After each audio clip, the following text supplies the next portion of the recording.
Hi, everyone. Happy to have you here with me tonight in the locker room. I'm Alan Locher. We are turning the spotlight on style and storytelling with Emmy-nominated costume designer Mandi Line, who joined The Young and the Restless in 2024 and has spent the past year bringing her creative vision to Genoa City. You'll recognize Mandi's work from Shameless, Pretty Little Liars, The Bold Type, Charmed, and so many other fan favorites. Her bold, expressive designs have helped define characters, inspire trends, and bring unforgettable moments to life on the screen. Tonight, we'll talk about her journey from her start designing music videos and red carpet looks to her breakout work on Pretty Little Liars and Shameless, where she first discovered her signature style. And now she has brought that same creative energy and authenticity to the #1 daytime drama. Please help me welcome Emmy-nominated costume designer Mandi Line to the locker room. Hi, Mandi. Gosh, can you just follow me around everywhere? I will do whatever you like. It is a pleasure to meet you. Oh, so nice to meet you too. It's first of all, thank you for all those accolades and everything you said. It's at the getting close to the end of my day, and I'm like, I need a second wind, and you are officially my second wind. Oh, well, I like that. I like that a lot. Awesome. So you have said that soaps were the one world you had not conquered. What made you, decide to take on The Young and the Restless when the opportunity came knocking? This is a really interesting story. So during the strike, so many of us, were out of work after the pandemic. I mean, everyone was just getting back on their feet. And I had been, I never say lucky. I have been blessed enough to be working on shows that went many, many seasons. Well, after the strike, there's just a lot of low budget work out there, really great cast, really great films. And I had done a really great film.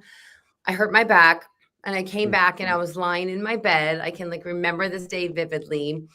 And I said, I don't know what or who I'm praying to. I said, I need a job where I have a parking space and that I get to do me. That's all that I asked, whether it was in fashion, whether it was in painting, whatever it was. That's what I wanted. And literally 3 days later, I get a call from Young and the Restless. They didn't really say who they were yet. They just called themselves the #1 soap on television. and Matt Olson said, we're looking to, revamp or, give our show an edge, kind of refresh a very, very prestigious television show. Have you ever thought about doing soaps? And I thought to myself, literally thinking, what have I not done in my life? I've done sci-fi, I've done period, I've done music videos, I've done commercials, I've done film. And there was a point in me, I was like, this is something I've never done. This is crazy. And so we had a really great conversation. And the more I watched Young and the Restless, it was this eye-opening experience watching it going, wait a second, they're hot. They're cool. They're of all different ages, and it's contemporary, and there's a parking space.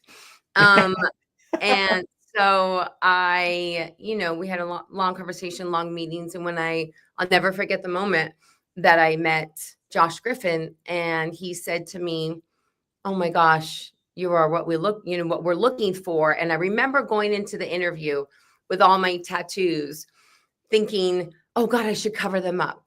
And I said, no, you know what? If I really want somebody to want me, I need to show the real me. And then when you meet showrunners like Josh and they see your resume and they see the ideas you're bringing and they see you so clearly, it's truly, and I'm not just saying this because I'm talking about the show, it's one of the most special, hard, grueling, just memorable. Every single day there's these memories created, and it's one of the most special places I've ever been in 30 years of working in this business. Wow. And I'm not just saying this because we're talking about the show. I love that. Thank you. What did it mean? Not even a year and the Emmy nomination. Oh, don't get me choked up. I'm so emotional. I'm gonna grab my water, which I did forget, because I get so emotional with the show. because, you know, a night like the Emmy or hearing about the Emmy nomination, right? When you come from episodic and you come from television and film, your chances of getting an Emmy nom, I mean, with Pretty Little Liars, we did this black and white episode, which everyone said, oh my God, this is going to be the first contemporary shows besides Sex and the City being up. They didn't even have that category back then. So there's the chances of being up for an Emmy, even in a 30-year career, is, you know, so small. And my friend had said, you know, Mandi, what has happened with Young and the Restless, the way that you feel there, the actors feel too. And I think the viewers feel it also. This might be your chance. And I was like, oh, I love my job. I don't care about that. And so when I did hear the producers called me, I kept it really quiet in my office, because even though I'm loud and boisterous, I felt like I just needed to hold on to it for a minute, you know, and process it. And then, of course, maybe I teared up, maybe I cried when I called my family. You know, when you say, oh, someone sees me, it was really nice to be seen by the Television Academy, by the voters all over the world. And what I've always wanted to say is I am here because so many designers before me were so amazing, and they created this, like I say, it's like the skate park. And we've all been skating at the skate park. And throughout the years, you want to change and you want to evolve. And I'm just skating in this amazing park that designers before me have laid this wonderful surface for me to get to be me here. I love that. Well, the fans are all saying happy anniversary. Thank you. Thank you guys for tuning in. And thank you for noticing, you know, how this show is so dope to begin with. I'm just here to, you know, to elevate it. And you see these actors come in, and I like to listen. I like to collaborate. You know, that's really important. Well, one of the fans just said Y&R has never looked more fashionably rich. Thank you. Thank you. Thank you. And that is, it's funny. I've been interviewed when people ask me, oh, do you want to do a Western? Do you want to do, I said, I love doing contemporary. It's one of my favorite things. So thank you. Well, let's go back. Where did your love of costume and character first begin? Who did you see? What turned you on to this world? I supported my mother when I was young, and I modeled, and I did, because I'm so fancy.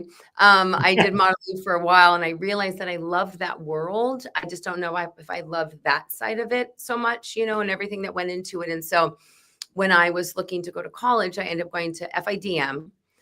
And when you graduate, it's like, okay, what do I do now? Still, you know, taking care of my mom and my family. And there was a job opportunity to intern on a movie or to work at Structure. Now I'm dating myself. I know what Structure is. Thank you very much. I haven't heard that name in forever, though. It's like Contempo, right? It's like, yeah, totally. So my boyfriend at the time, he said, oh my God, all we do is watch film. Don't you want to work on a movie? And so there was an internship for a film. And I'll never forget this moment, just like when I came to Young and the Restless. I didn't know where I was going. I was like 21 years old. And I reached out to the designer and I said, hey, I've never done this before, but I'm a really quick learner, and I've been to school and I have a degree, and, you know, I've worked retail this many years. And all she said was, downtown, here's the address, be there at 4:30 a.m. And there was a line of 200 background, and she gave me the details on how they should look. And after I was done dressing them, she looked at me and she said, you're never going to leave this business. And so I worked with her for a while on film. And one quick story, I had another ex-boyfriend. He was going to art school when I was going to fashion school, and he had called me. He paged me, and I went to a payphone. Yeah, totally paged me. I was on Sunset Boulevard, and people really liked the story. It's cool. So I called him, and he said, hey, I'm dressing this band. I've got a couple. I'm sorry, directing. He's a director.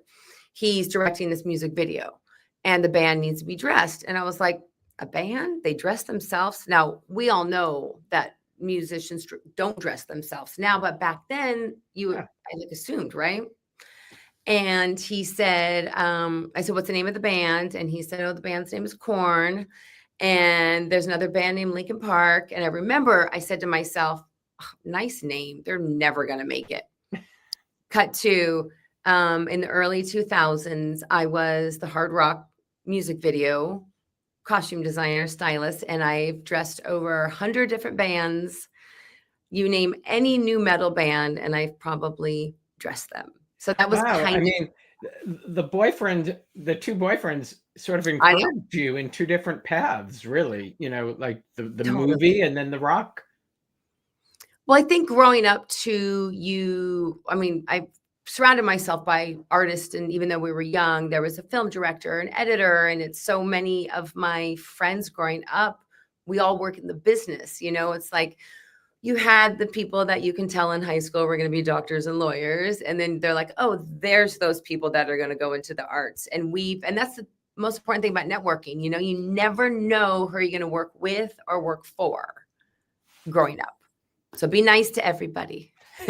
Amen to that. What do you think your time, or how did your time at FIDM help shape your creative foundation and your approach to design?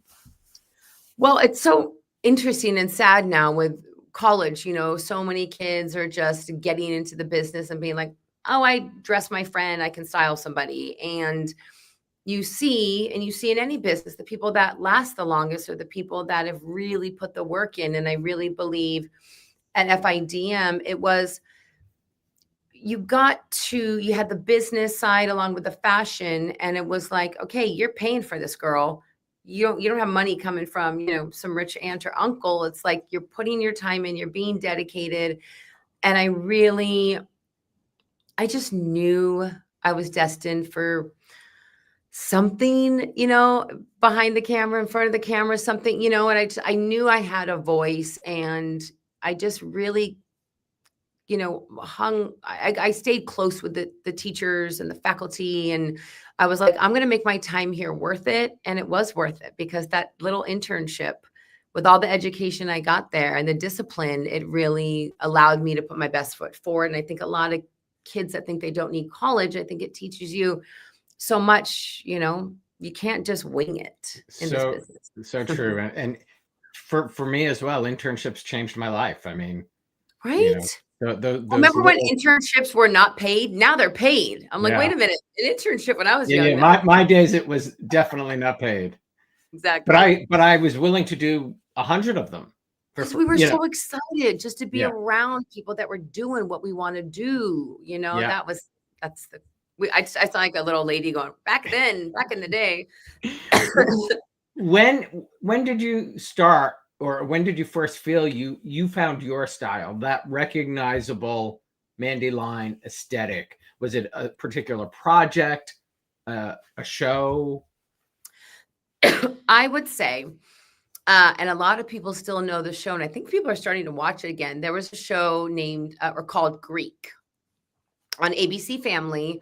When ABC Family was big, I think at one time I was doing like 6 different shows on ABC Family, and It was my bread and butter. It was young, cool, hip. You can't say that word hip. Not that it's even cool anymore.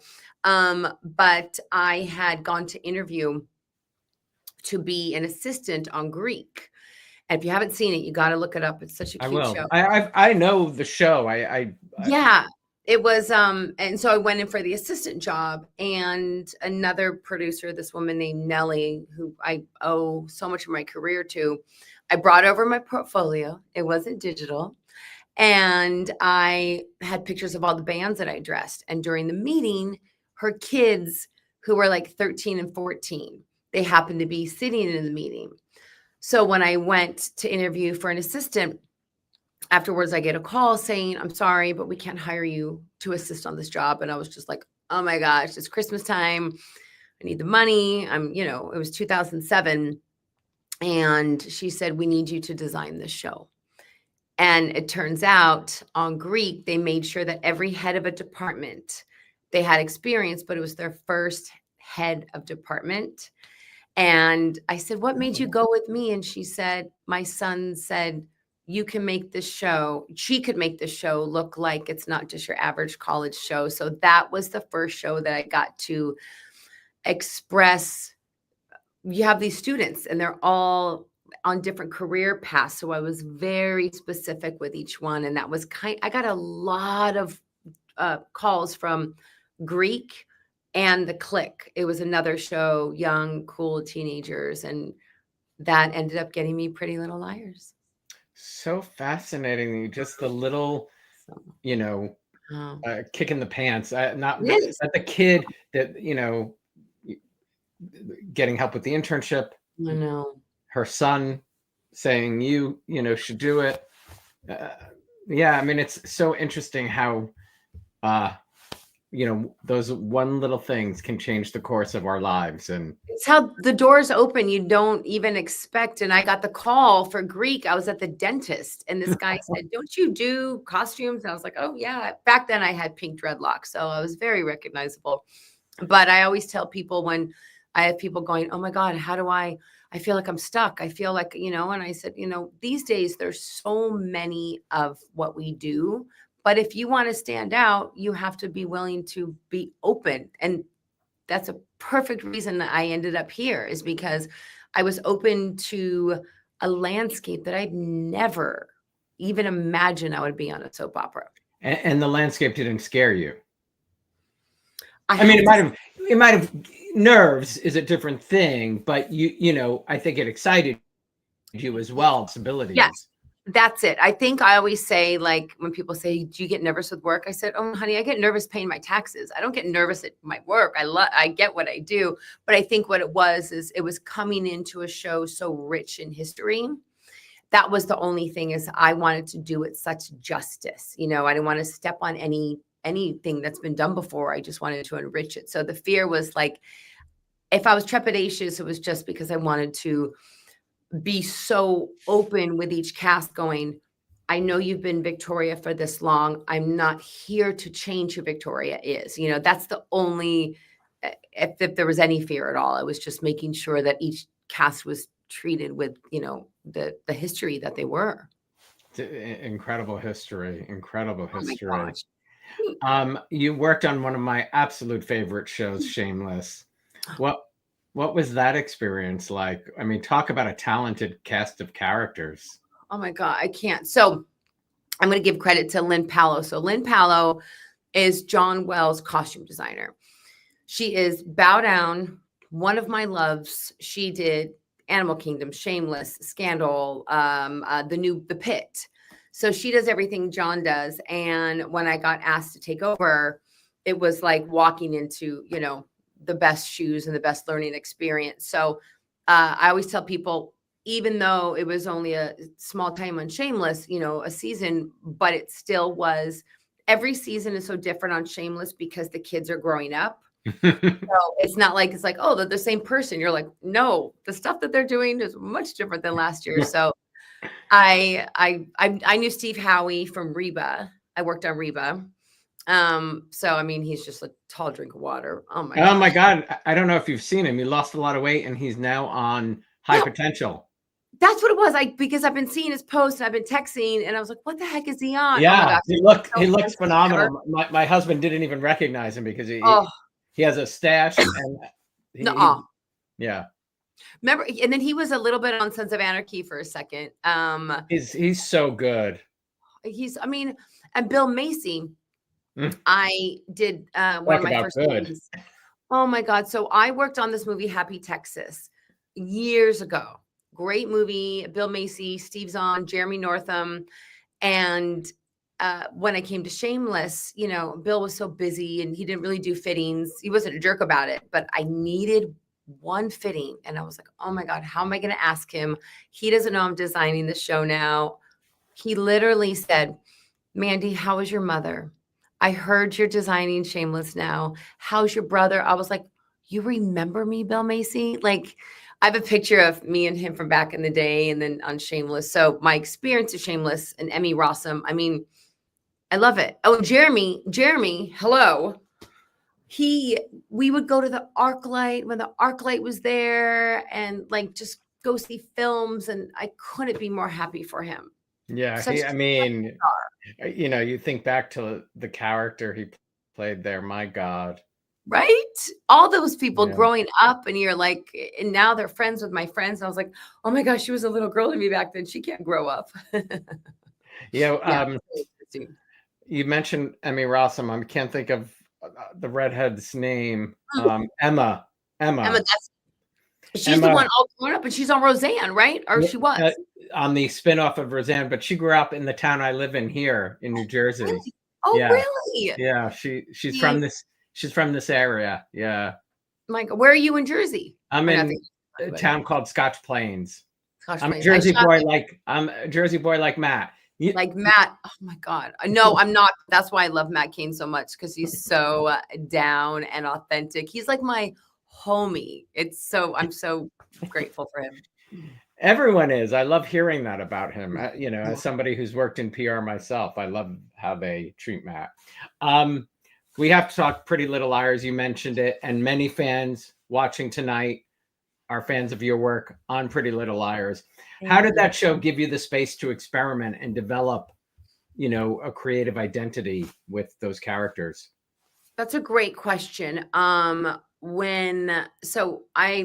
my career, I've taken over a lot of shows, and it's not like a thing like, oh, I'm taking your job. It's just, things change and shows evolve. And I was doing Drop Dead Diva in Atlanta, and I got a call to go to Canada to do the show called Pretty Little Liars. And I remember I told my agent, I said, I can't do another kid show. I got to pass it. I turned it down, right? I ended up leaving Drop Dead Diva. That's a whole nother story. No, it's fine. Too many divas. I ended up leaving Drop Dead Diva, and I was in the airport. And my agent called, and she goes, Mandi, they've done the pilot and they've done the first episode. They still want to meet with you. So I said, okay, fine.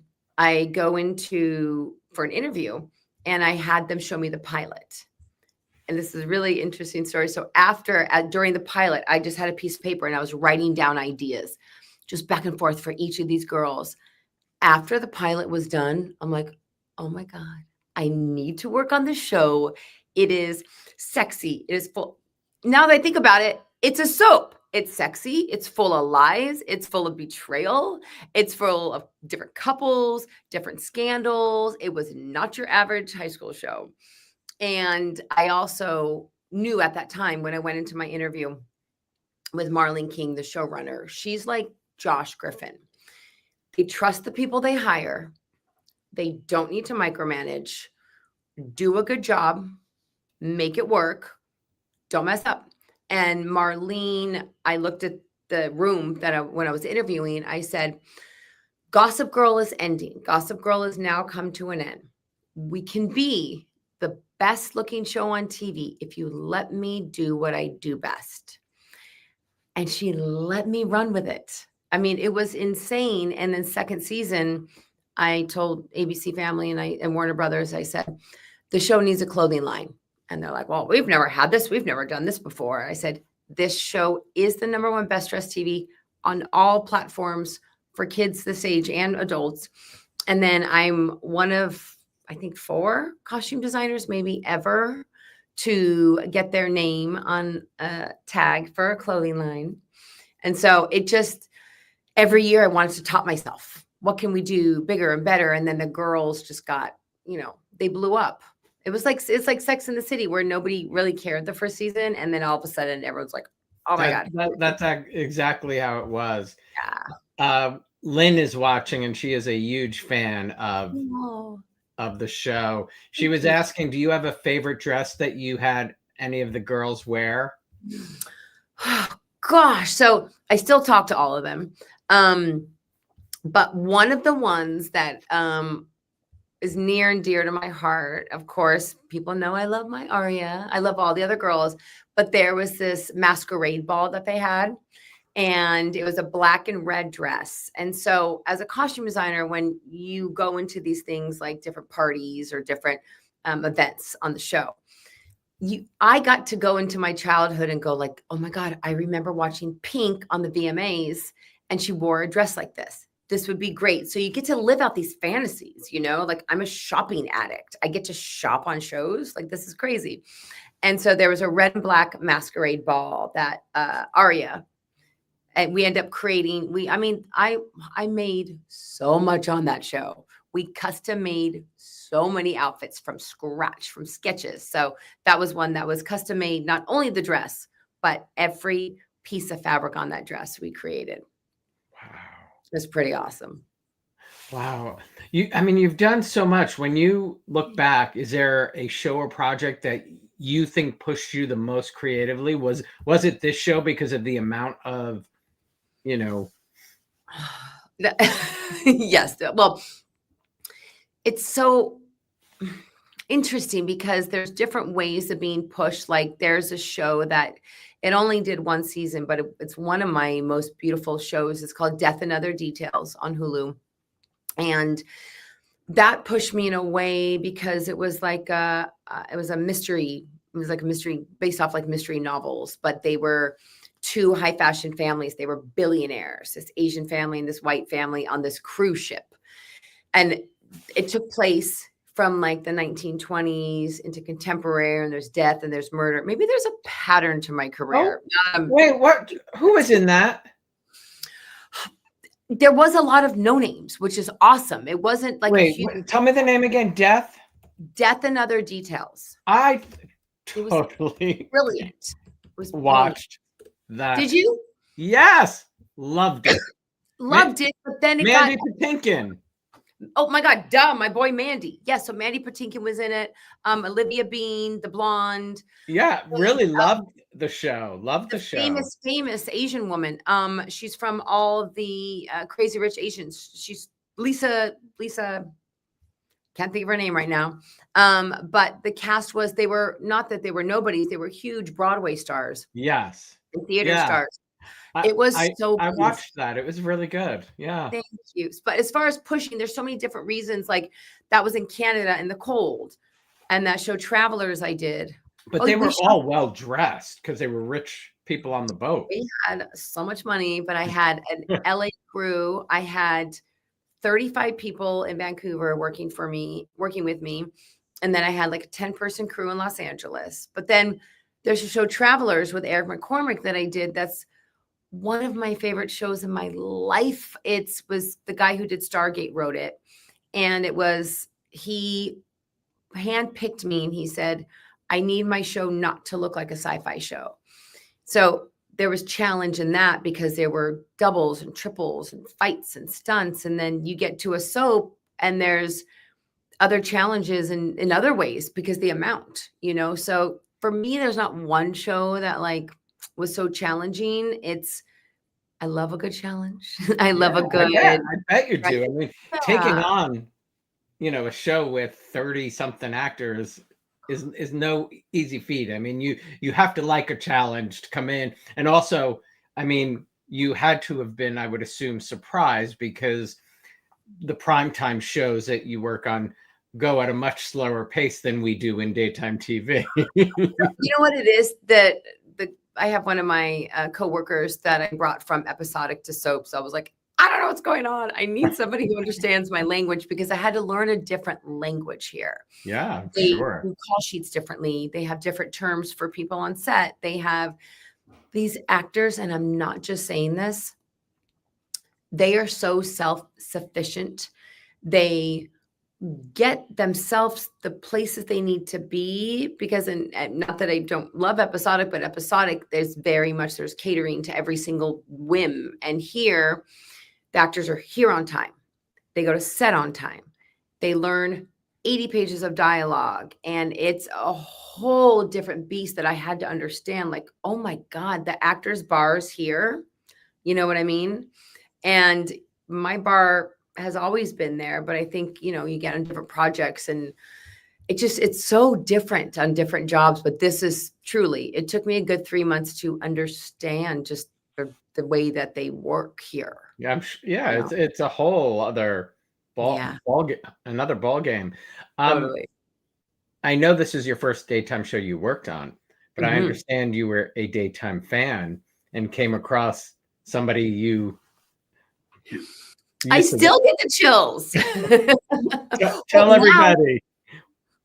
now officially I geeked out. Well, okay, now that I know the cast, I geek out on everybody. Like I literally like Josh Morrow is my secret boyfriend. Literally, Does he know it? I think he knows it by now. I love him so much. Like we talk movies, we talk film, and when he leaves, I'm like, it's so weird that he's so happy at home with beautiful family and kids because I love him like a brother now because we get along. So to me, I geek out on everyone on the show. But from before soaps, when I was being introduced when I got here, they introduced me to Jack Abbott. And all I can think in my head, I'm like, oh my God, it's Cliff. It's Cliff and Nina. Like, I have to call my mom. I'm kind of freaking out. I think I started to sweat because he is still so hot and handsome and he carries himself like I feel like I should have like a gown on at all times. I was like, hello, Jack Abbott. How are you doing? I'm ready for business. And then, but now we have our Roger. character and our character Sienna. Oh my God. Roger, he's Todd Manning. Hello, with long hair. Like, what is going on? I literally lost it. And I was trying to explain to my coworker, I'm like, you don't understand. Most women during that time who watch soaps were in love with a really bad man. A rapist. A rapist, exactly. And then you have Tamra, who, for me, I know she's been on soaps a lot, but she played my Carly for a little bit. And some of her scenes, oh my God, with Sunny, like can bring you to your knees. And I had to show one of my girls at my work that never watched soaps. And I said, you have to watch this when she loses her son. And I look over at her and she's crying. She's like, oh my God. I was like, she's so good. She's so Who good. introduced you to soaps? Was it your mom? Well, what's funny is that I hear the common thread of how kids watch it. It's the rainy days. It's the sick days when you're at home with your mom and you get hooked. Like, I didn't realize, I thought it was just me. Like, I think I played sick when Jenny and Greg, Jenny, Greg, Jesse, Angie. Oh, I was definitely playing sick to stay home. Like oh my God, that was just like, and then I think Angie died or Jenny died. Jenny died, I think. Oh my God. She did in an explosion. On like a water ski or something? Yes. No. Yes. Right? And I think, because I've interviewed Greg, and I think Greg and Jesse together, and I think they filmed it here in New Jersey somewhere. Stop it. Yeah. I ran into, I don't know his real name, Michael Tad from Michael E. Knight. Yeah. Right. So I was in Ralph's on Laurel Canyon, and this is like probably only like 10 years ago. I stopped him, which people probably do all the time. And I said, I just need to let you know, I love you. My mom loves you. He said, take out your cell phone. I was like, okay. He called my mom. She didn't answer. I'm like, oh my gosh, why aren't you answering? He left her a message saying, hey, I'm here with your daughter. She's really cool. I used to play. I was like, oh my God, he was so rad. Do you know that I did that? I ran into Leighton Meester.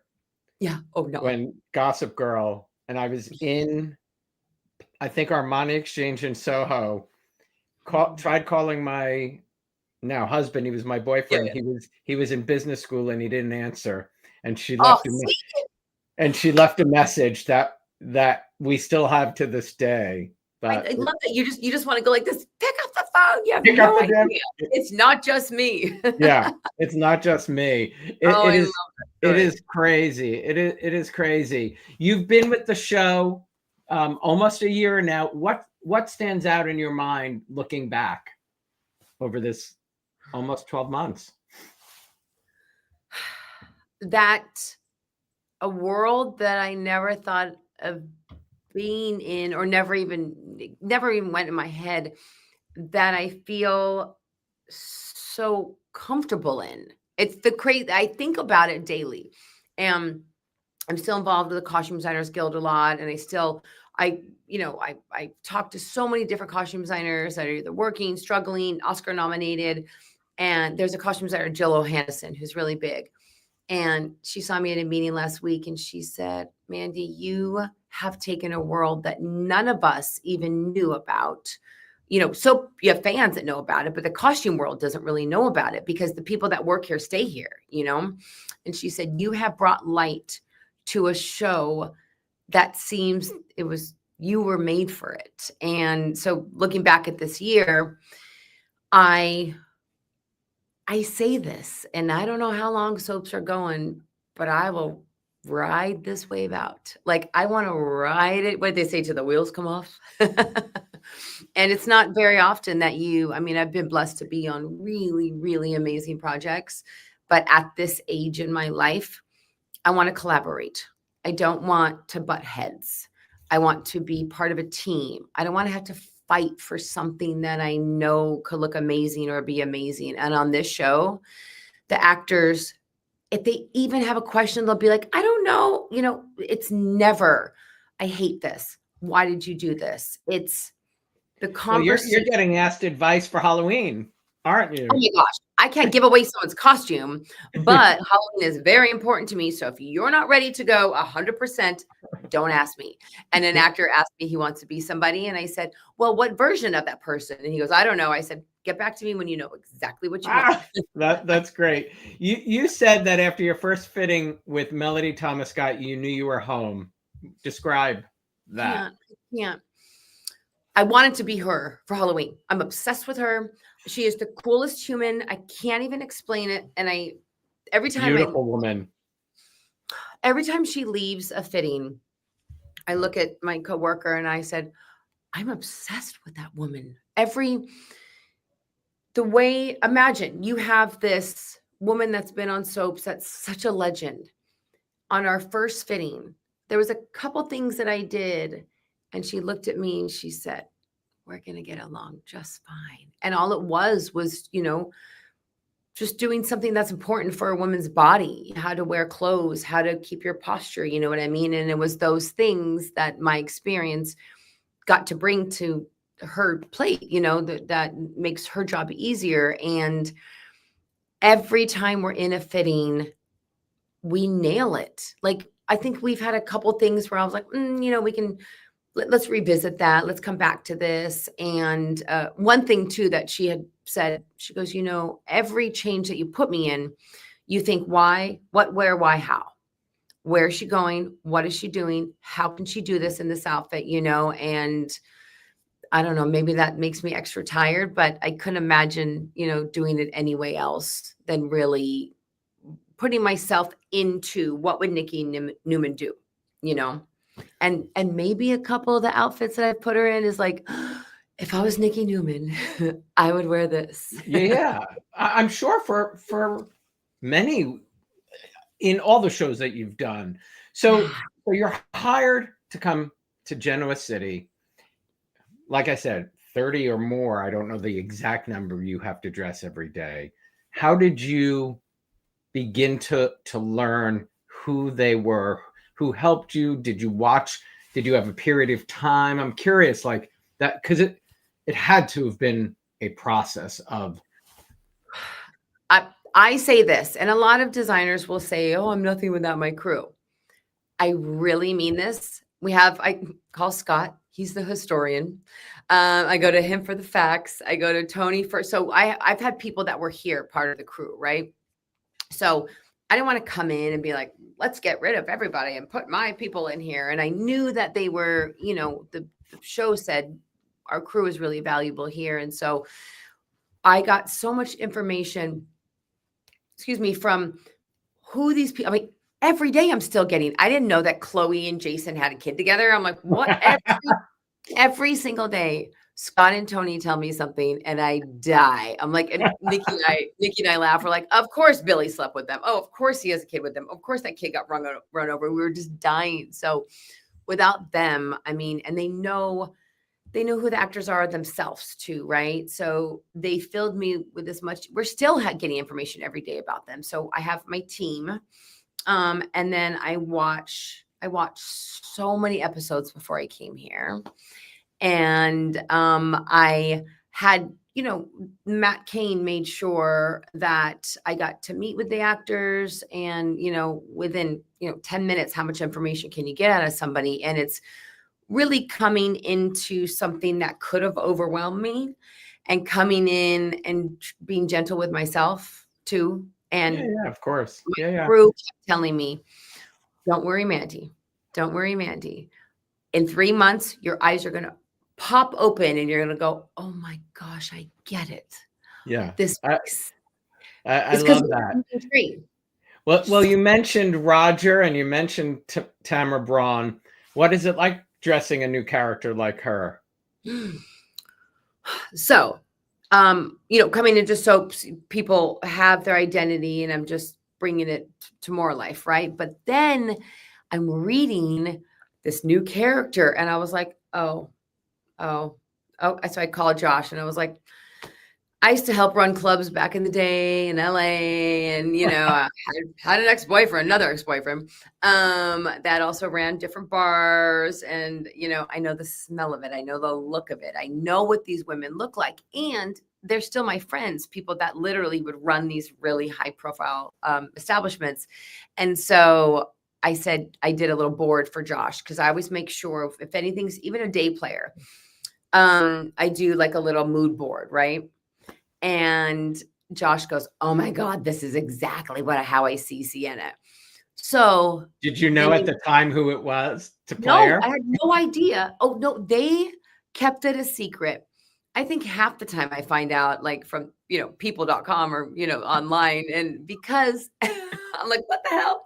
It's because truly the soap world, everyone knows everybody. And it's like, you don't want to give it away, And No, I so know, but you would have been so excited because you knew exactly who it was. and then I did geek out, and I was like, oh, she can rock, because also you have an idea. And this is another really important thing, is what people should know is you could talk to a showrunner, you could talk to the director about how you see this character, and then someone else gets cast in it. You're like, whoa, we need to start from scratch. This doesn't work. So I just hoped when I got Sienna, and then when I saw her, that it was playing her. And then when after we talked on the phone, I was like, done. We got this. She is going to rock the heck out of this character. And it was one of my first new characters, brand new from scratch. So yeah, I love her name on the show. Sienna's a great name. Great name. She embodies everything this character should be. Josh picked the right person. It was exactly, when you see her, it's her. She's got swag. Like Tamara's got this. Tamara comes into work. She's like a little hippie, and she's got like a sweater and like a little dress. And she's just beautiful and natural. And when she puts Sienna stuff on, you're like, oh, watch out for this boss lady. And I love shopping. She's coming across as boss lady. She's coming across as boss lady. Good. Well, many of the fans, before I let you go, because I know you have to run, we have a big event coming up at the end of November. Danny and Cricket getting married. A little small event. Yeah, exactly. Oh, wait, that's another person I geeked out on. Not that I don't love Laura Lee Bell, but when I saw Michael Damian, I called my friends. I'm like, oh my God, the guy from Rock On. Here. And then I have a younger girl that works with me. She's like, I've never heard that song. I was like, don't talk to me today. Figure out who Michael Damian is, and then come back to me. So yes, the wedding's coming up. Anything you can tease for the fans? November 21st and 24th.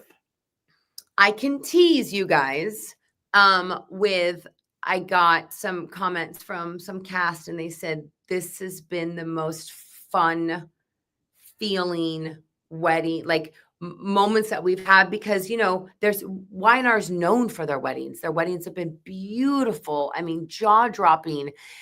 And I realized when you've got Cricket and Danny, what are they? They're fun. What are they? They want to bring people together. So it didn't need to be too stiff or proper, you're going to see people expressing themselves in their most fun way. And if you look at Cricket and Danny, what are they doing? Laughing, having a good time. They're always in awe of each other. And I can just tell you that it's gonna be, I mean, I have the chills. I'm so I love what you all did with voting on the dress. That was really fun. well, the team came up with it, Laura Lee and, Great, and the great, team here, and they brought it great to me. fun. And it was so funny because I was like, oh, this will be nothing. And I was like, wait a minute. That means we have to pick 3 winners. Like, I need to pick 3 amazing ones. What am I doing? This is so much. But yes, it was. I mean, Laura Lee is, I can't even tell you. She went shopping with us. She went downtown with us.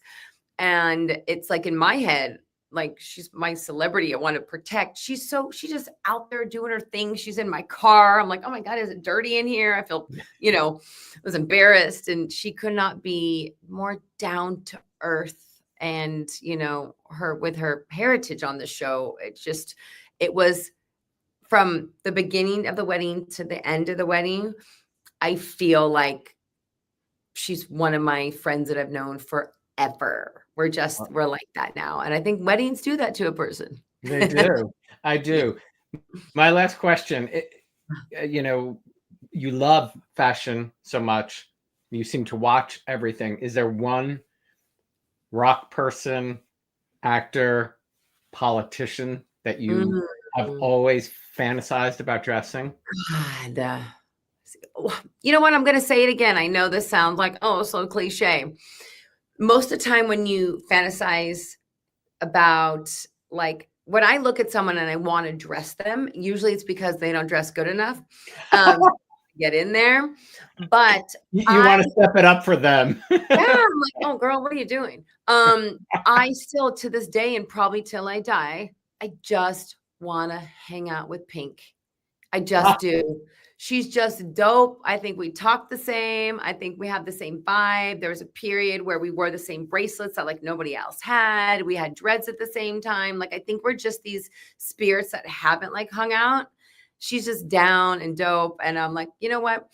As far as dressing, sure, I'll dress her. I don't even think this was the question you asked, but I think as far as style, I get it. Yeah.